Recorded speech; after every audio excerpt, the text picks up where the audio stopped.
Alongside Hockey Insider Darren Dreger. Darren, as these Board of Governors meetings continue here in Seattle, a number of key topics on the agenda.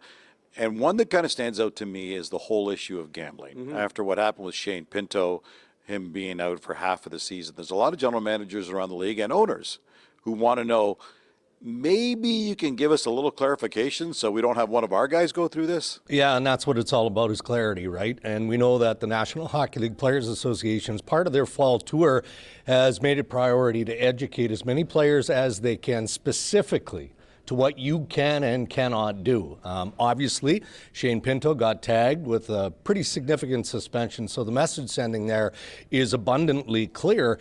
But I think now that the Commissioner's office wants to make sure that the governors and the owners of the National Hockey League are also on board here. And it'll go deeper than just having clarity and what the players can and can't do, or anyone associated with an NHL club can do, but the finances that go into gambling being such a big part of pro sport now. You talk about finances. I want to talk about the NHL draft.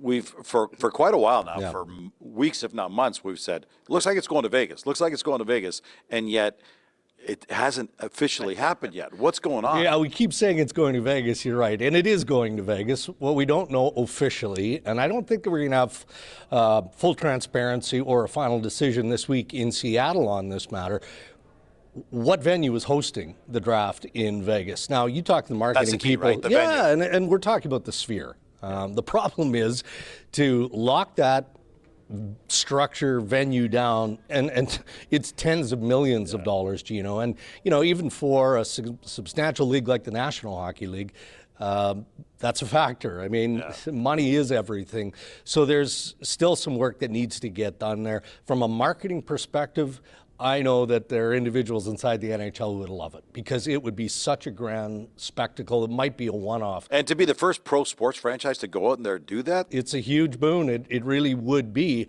But I'm repeating myself, the money matters. So there'll be an update on that, but I'm not sure that we'll have full confirmation about specifically the Sphere here in Seattle. Another story that you've been tracking, we all actually in the sport have been tracking, is safety equipment. The neck protectors, the arms, the legs.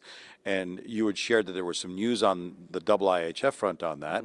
And I guess there would be discussions here as well? There will be, but different than what we recently saw as part of the NHL General Managers meetings at the Hall of Fame weekend. Rod Pazma and the National Hockey League and the NHLPA Joint Safety Equipment Committee presented their findings and their ideas and their examples of the manufacturing that's been done already specific to neck protection and some of the other pieces of equipment that are available. They're not going to make the same presentation here, but that information is going to be shared here by the National Hockey League to the owners and to the governors. So we'll see what they do moving forward. But as you say, the IIHF is moving forward. The World Junior Championship will have mandatory neck protection. The under-18s, mandatory neck protection. There are many who believe that it'll follow into the Men's and World Hockey Championship as well. Darren Dreger, Hockey Insider, with the latest from the Board of Governors meetings in Seattle.